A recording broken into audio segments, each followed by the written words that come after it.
नमस्कार।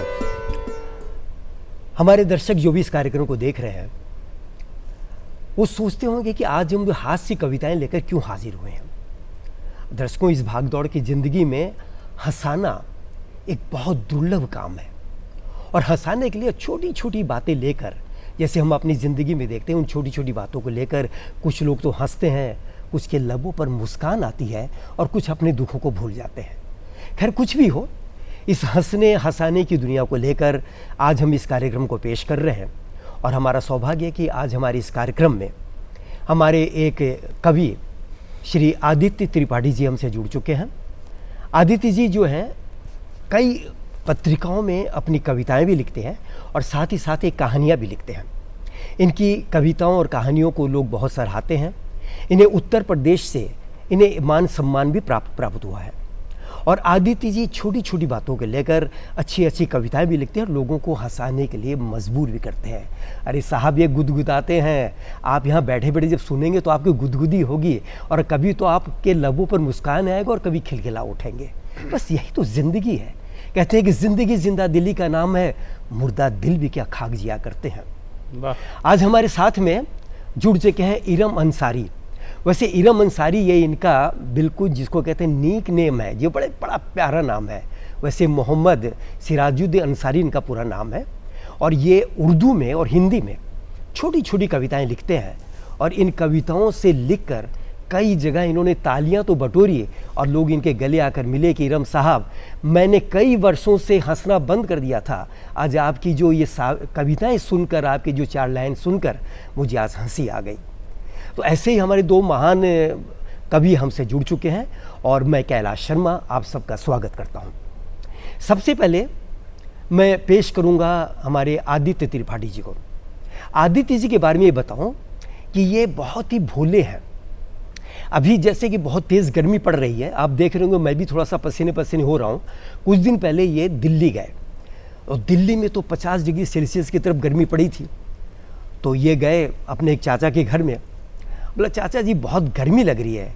तो चाचा ने कहा, अरे बेटे, बगल में जो एसी का रूम है, चल उसमें चले जा, एसी रूम में चला जाएगा, गर्मी नहीं लगेगी। आदित्य जी एसी रूम में चले गए। अब चाचा जी 15 मिनट बाद गए तो देखिए आदित्य जी पसीने से लथपथ हुए पड़ रहे हैं। बोला, अरे बेटा, तुम गर्मी से लथपथ क्यों हो रहे हो? बोला, चाचा जी आपने तो कहा एसी रूम में चले जाओ, मैं तो एसी रूम में बैठा हूँ, लेकिन अभी तक मेरी गर्मी नहीं गई। बोला, अरे बेटा, एसी तो चला लिया होता। तो ऐसे हमारे भोले वाले आदित्य जी हैं। तो आइए सुनते हैं आदित्य जी से इनकी कविताएं। जी नमस्कार, मैं आदित्य त्रिपाठी। अच्छी बातें कही सर ने। हालांकि ये पंडित जी भी हैं। एक दिन चलते चलते मेरा हाथ की रेखाएं ये देखने लगे और बोले कि बेटा तू बहुत आगे जाएगा, बहुत आगे जाएगा, इतना आगे जाएगा, इतना आगे जाएगा कि जहां भी जाएगा लोग बोलेंगे चल आगे पढ़। इतना आगे पढ़ेगा। बहुत खूब। और इनका एक ही बात हमें बहुत प्यारी लगती है। ये हमेशा कहते हैं कि जिंदगी में जब कोई रास्ता दिखाई ना दे, कोई अपना दिखाई ना दे, कोई मंजिल दिखाई ना दे, तो तुम मेरे पास आना, मैं तुझे दूर का दर्शन कराऊंगा। अरे वाह, वाह। दूरदर्शन ले जाऊंगा। दूरदर्शन में आज आप आ ही गए हैं। Right sir. और दूरदर्शन की अभिलाषा पहले भी थी आने की, कि जिंदगी के बारे में सोच रहा था और सोच सोच के डर रहा था कि जिंदगी लंबी है, क्या करूंगा, अगर इसी तरह रहा तो घुट घुट के मरूंगा। क्यों ना सोच समझकर एक फैसला करूं। दूरदर्शन का बहुत नाम है, मैं भी ज्वाइन उसी में करूं। वाह। दूरदर्शन के ऑफिस में गया, सामने बैठी मैडम ने अंग्रेजी में कहा यस। मेरी अंग्रेजी थी कमजोर बेटा, मैं गया फंस।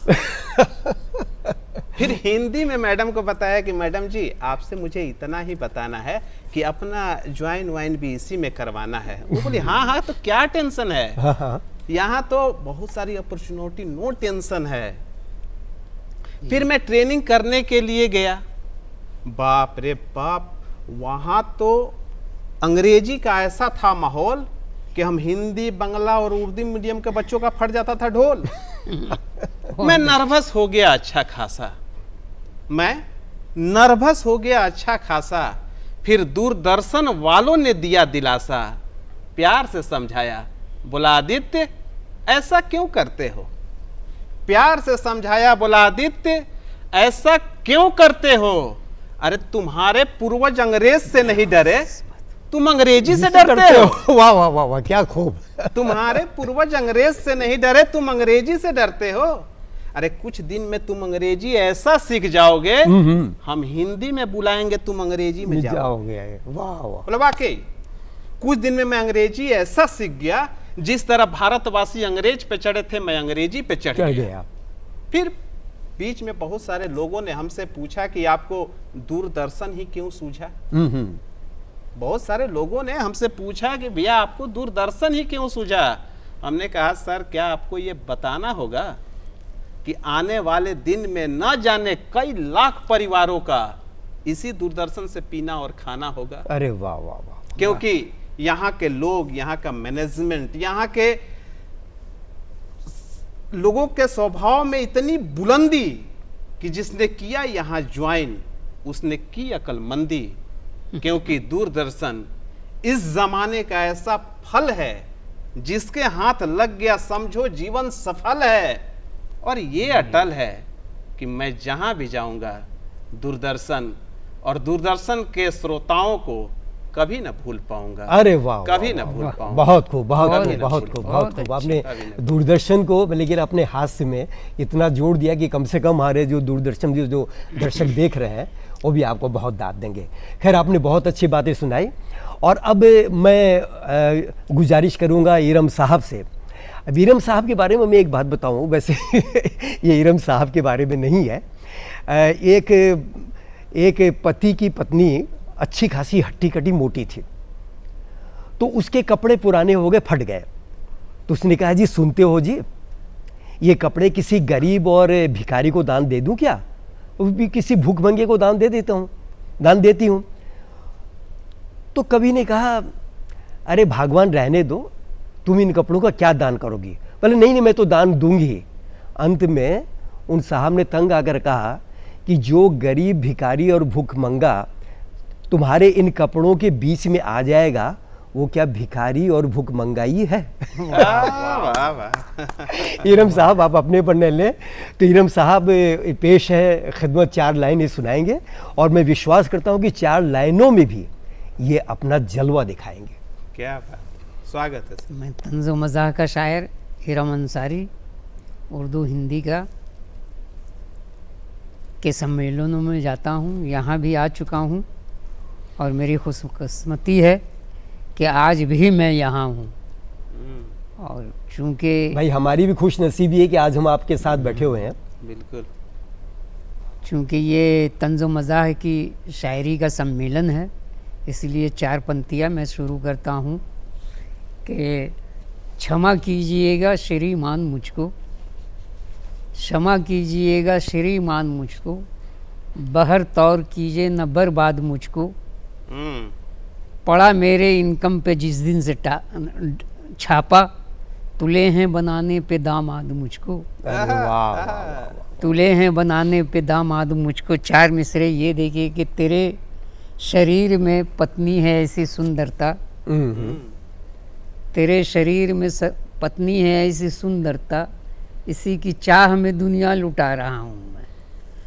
अब इससे बढ़ के कोई प्यार क्या करे तुझसे कि तेरे बाप का खर्चा चला रहा हूँ, कि तेरे बाप का खर्चा चला रहा हूँ। बड़ी बड़ी 4 मिसरे ये देखिए कि देश का वातावरण सब आपके फेवर में, देश का वातावरण, इसमें उपद्रव को के जगह हम उपद्र इस्तेमाल किया है। ये चूँकि ज़्यादा चलता है इसीलिए कि देश का वातावरण सब आपके फेवर में है। मंत्री साहब न कोई खौफ दिल में लीजिए, सो रहा है मुल्क का कानून गहरी नींद में, जिस कदर चाहें उपद्र पर उपद्र कीजिए, जिस कदर चाहें उपद्र पर उपद्र कीजिए। 4 मिसरे ये कि मेरी तरह यूं प्यार निभाना सबके बस की बात नहीं, मेरी तरह यूं प्यार निभाना सबके बस की बात नहीं, हीरो से जोकर बन जाना सबके बस की बात नहीं। क्या बात है। गले लगाए जूझ रहा हूँ बेवाए पड़ोसन को। वाह, हाँ, ढोल बजाना वो भी पुराना सबके बस की बात नहीं। वाह वाह वाह, ढोल बजाना वो भी पुराना सबके बस की बात नहीं। और चार मिसरे ये देखिए कि दिल जिगर जहाँ जला गई जानम, दिल जिगर जहाँ जला गई जानम, दिन में तारे दिखा गई जानम, दिन में तारे दिखा गई जानम, अपनी बदमस्त पुर निगाहों से हैवी चूना लगा गई जानम, हैवी चूना लगा गई जानम, हैवी लेकर रकम मोहब्बत में रॉन्ग नंबर थमा गई जानम। अरे वाह वाह वाह। हैवी लेकर रकम मोहब्बत में रॉन्ग नंबर थमा गई भाई जानम। आज ये इस उम्र में जवानों की तरह करते हैं। बहुत इसी खूब, उम्र बहुत में तो पगला गए हैं हम। सही बात सही है। बात। फंसी है लॉटरी जब से हमारी, हमें सर पर बिठाया जा रहा। अरे क्या वाह। बात है। फंसी है लॉटरी जब से हमारी, हमें सर पर बिठाया जा रहा है, दिखाकर मुर्गियां अपने घरों से हमें मुर्गा बनाया जा रहा अरे है, वाह वाह वाह। हमें मुर्गा बनाया जाए। शुक्रिया। खैर, आपने तो इरम अंसारी को सुना, और ये आज भी जब इस उम्र में ऐसी ऐसी बातें करते हैं तो हमारे लबों पर थोड़ी सी मुस्कुराहट तो आई जाती है। हंसना और हंसाना एक अपने में बड़ा दुरूह काम है। अब आदित्य जी के बारे में मैं ये कहूँगा कि आदित्य जी कई सभा सम्मेलन में जाते हैं, और जाने के बाद में ये थोड़े से तो गुदगुदाते हैं, बैठे रहते हैं, भोले भाले बनकर बैठे रहते हैं। जब अपनी कविताओं का पाठ करते हैं तो लोग दांतों तोले अंगुली दबाकर देखते हैं कि अरे आदित्य ये क्या कह रहे हैं, और लोग खिलखिला कर भी हंसते हैं और मुस्कुराते भी हैं। तो एक बार फिर से आदित्य जी आपके सामने। बात उम्र की चली सर। मैंने पूछा इनसे कि दद्दू आपकी उम्र वैसे क्या है। बात अच्छी लगे तो इनके स्वभाव पे एक तालियां होनी चाहिए। जरूर जरूर जरूर जरूर। ये बोले कि हमारी उम्र को क्या पूछ रहा है, अभी आसाराम से 5 साल छोटा हूँ। बहुत अच्छे। बहुत ये व्यंग बात हो गई सारी बात। और हम और सर आ रहे थे, रास्ते में मंदिर मिला, मंदिर में बैठकर प्रार्थना करने लगे। हमने कहा ईश्वर हमें दौलत दो, ईश्वर हमें दौलत दो, हमें दौलत दो ईश्वर। ये आकर टोके ईश्वर से दौलत मांग रहा। बोले क्यों, आप नहीं मांगते? बोले बिल्कुल नहीं, बिल्कुल नहीं। मैं सुख मांगता हूँ, शांति मांगता हूँ, अमन मांगता हूँ, चैन मांगता हूँ, नेक राह पे चलने की आशीष मांगता हूँ, मान मांगता हूँ, सम्मान मांगता हूँ, इज्जत मांगता हूँ। हमले सर, जिसके पास जो चीज नहीं होती आदमी वही मांगता है। मेरे पास दौलत नहीं, मैं दौलत मांग रहा हूँ। मेरे पास वो नहीं पावा। बहुत खूब, बहुत खूब जी, बहुत अच्छे। चलिए चलिए चलिए, बहुत खूब। मैंने जैसे ही घर में रखा कदम, देखा मेरा नौकर मचा रहा था शोर। मैंने उसको बुलाया अपनी ओर, बोला क्यों मचा रहा है शोर? उसने कहा हुजूर आपकी बेगम ने मुझे कह दिया है कामचोर। अरे ये बात मैं सह नहीं पा रहा हूँ, कसम से जान देने जा रहा हूँ। अरे हमने कहा ये तो बहुत खुशी की बात है। जब से सेहरा बांधा है तब से हम यही सोच रहे हैं ये करेगा कैसे। साफ साफ बता तुम मरेगा कैसे। बहुत अच्छे। साफ साफ बता तुम मरेगा कैसे। बोला बिल्कुल आसानी से, जहर की मेहरबानी से। बोला क्या ये बात तुझे पता नहीं चली कि आजकल जहर भी आ रहा नकली नकली। उसने कहा क्या? मैंने कहा जा पड़ोस में मास्टर दिवाकर को देख किया, नकली जहर खा के आधा मर गए। आधा मरकर जब ऊपर गए तो ऊपर वाले ने कहा कि अबे यहाँ 50-50 में कारोबार नहीं होता, जा मास्टर फुर्सत में कभी पूरा मर के आ। नीचे आ गए। तब से उनके बच्चे बड़े टेंशन में रहते हैं। जब देखो तो यही कहते हैं कि जब पूरा जिंदा थे तो किसी काम के नहीं थे, अब आधी अधूरी जिंदगी में क्या खाक काम में आएंगे? बहुत अच्छे, बहुत अच्छे। क्या खाक काम में आएंगे? मास्टर साहब आधा जिंदा आधा मरे दिखते हैं, कविताएं लिखते हैं। मास्टर साहब आधा जिंदा आधा मुर्दा दिखते हैं, कविताएं लिखते हैं, कवि सम्मेलनों में जाते हैं और अपने पूरा न मर पाने के दर्द को कविताओं में गाते हैं। जी, कविताओं में गाते हैं, कविताओं में गाते हैं। नौकर बोला कोई बात नहीं, कोई बात नहीं, रेल की पटरी पे सर रख दूंगा, रेल आएगी, मेरा काम कर जाएगी। बोले तुझे भरोसा है हिंदुस्तान में रेल राइट टाइम पे आ जाएगी? बोला क्यों? अब रेल को क्या हो जाएगा? बोले सुनो, यहाँ बगल में उल्लासनगर है ना, यहाँ पति पत्नी में हो गई जोरदार लड़ाई, पति ने कर दी अपनी गर्भ पत्नी की जोरदार पिटाई, पत्नी जान देने चली गई। उसने रेलवे ट्रैक पे जैसे ही खोपड़ी धरी कि हो गई वहीं बच्चे की डिलीवरी। यहां तक कि बच्चा 5 साल का होकर अपनी माँ से बोला, अम्मी अम्मी मम्मी घर चलो, वरना मैं भी तुम्हारी तरह पछताऊंगा और मरने के इंतजार में यही 2-4 बच्चों का बाप बन जाऊंगा। माशाल्लाह। बहुत बड़ा व्यंग क्या किया आपके कहें। रेल के टाइम पर। नौकर बोला कोई बात नहीं, बिजली बिजली का नंगा तार पकड़ लूंगा, बस मेरा काम हो जाएगा। हो जाएगा। बोला, "दैट, तुझे मरने की धुन चढ़ी है, अबे देखता नहीं यहाँ बिजली के बगैर हजारों इंडस्ट्रियां बंद पड़ी हैं। अचानक से नौकर उछला, बोला याद आ गया हुजूर, अब मौत नहीं है मुझसे दूर, फांसी लगा लूंगा और मर के आपको दिखा दूंगा। बोला इससे तो तेरा काम हो जाएगा, हो ही जाएगा। लेकिन ये बता फांसी कहाँ लगाएगा? बोला अब मरने के लिए कहाँ जाऊंगा, इसी छत से फांसी लगाऊंगा। बोला अबे बहुत कमजोर छत है, गवर्नमेंट कॉन्ट्रैक्टर का बनाया हुआ मकान है, इसकी दीवार और बुनियाद में बस नाम भर की जान है, ज्यादा लोड देगा छत नीचे आ जाएगी, तेरे घुटने जैसे ही जमीन पे टीकेंगे, आसमान से फरिश्ते भी तुझ पे थूकेंगे। बहुत अच्छे, बहुत निराश होकर के बोला, हुजूर अपने हिंदुस्तान में हर काम के लिए कोई ना कोई रास्ता है, क्या मरने के लिए कोई रास्ता नहीं? मैंने कहा है नहीं तो अपने हिंदुस्तानी ये काम कर कैसे रहे हैं, वक्त से पहले मर कैसे रहे हैं?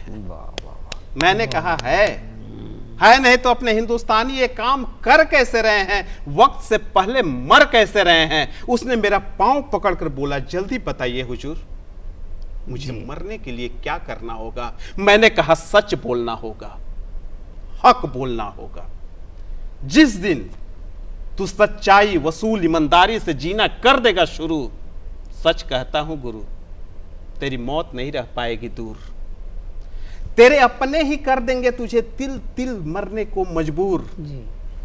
ये जमाना मतलब परस्ती का है, यहां सच्चाई और ईमानदारी सह नहीं पाता है, इसलिए सच्चा और ईमानदार इंसान यहां बिना मौत के मारा जाता है। अरे वाह, अब तो बहुत ये बड़ी तरकीब तेरे लिए एक नया अध्याय लिखेगी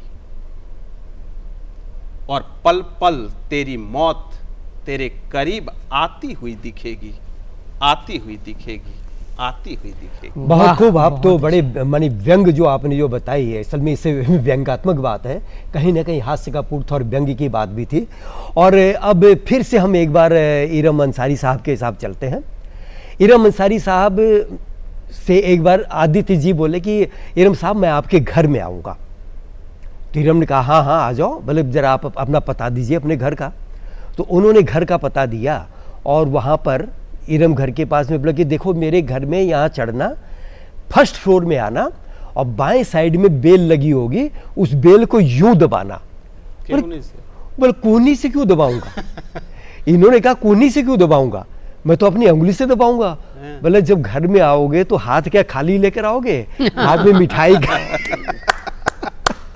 हाथ में मिठाई का पैकेट नहीं लेकर आओगे। तो खैर इरम साहब ऐसे हैं। और इरम साहब के बारे में एक बात बताऊं कि ये चूँकि 4 लाइनें लिखते हैं, तो एक बार 4 लाइनें लिखने के चक्कर में एक साहब इनके घर में गए गर्मी के मौसम में। बोले साहब बहुत बड़ी प्यास लगी है, पानी पिला दीजिए। इरम से कहा हाँ बैठो बैठो, मैं ज़रूर तुमको पानी पिलाऊंगा, लेकिन मेरी एक शर्त है, मेरी जो 4 लाइनें कविता है वो तुमको सुननी पड़ेंगी। तो उसने सोचा कोई बात नहीं, 4 लाइनें सुनने में मुझे कितना वक्त लगता है। और इन्होंने जो 4 लाइनों का काम शुरू किया तो लगभग 1 घंटा बीत गया अंत में उस साहब ने हाथ जोड़कर कहा, इरम साहब क्षमा कीजिए, मेरी प्यास बुझ चुकी है और मैं अब अपने घर जा रहा हूँ। इरम साहब बोले रुको, पानी तो पीते जाओ। बोले इरम साहब पानी तो मैं अब घर जाकर ही पीऊँगा। तो इरम साहब ऐसे नहीं है। फिर भी आइए सुनते हैं इरम साहब की अगली 4 कविताएं। आइए पेश तक मेरी वही आदत है, इन 4 पंक्तियों के जरिए आपको पेश कर रहा हूँ। हाँ, जरूर जरूर। कि लाख भाषण दें सुधरने का हमें, लाख भाषण दें सुधरने का हमें, ना मुरादी ही मिलेगी देखना। थे गुलामी में तो हम सुधरे नहीं, अब तो हम आज़ाद हैं सुधरेंगे क्या। बहुत बढ़िया। थे गुलामी में तो हम सुधरे नहीं, अब तो हम आज़ाद हैं सुधरेंगे क्या।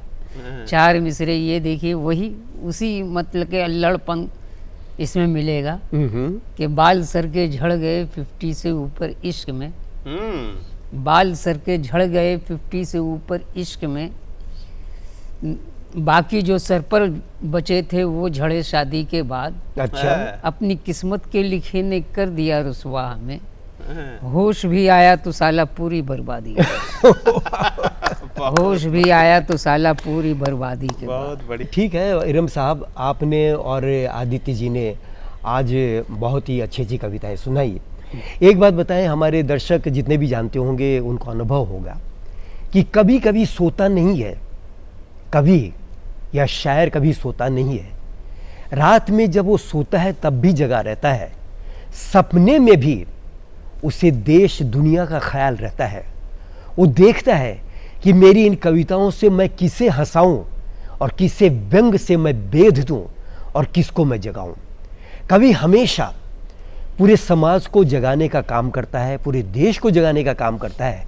और छोटी छोटी बातें कवि जो ऐसी करता है कि उन बातों से हम सब कई बार तो ऐसे विचलित हो जाते हैं कि उन 2 पंक्तियां हमारी ज़िंदगी बदलती हैं और कई बार ये 2 पंक्तियां हमारी ज़िंदगी का मार्गदर्शक बन जाती हैं।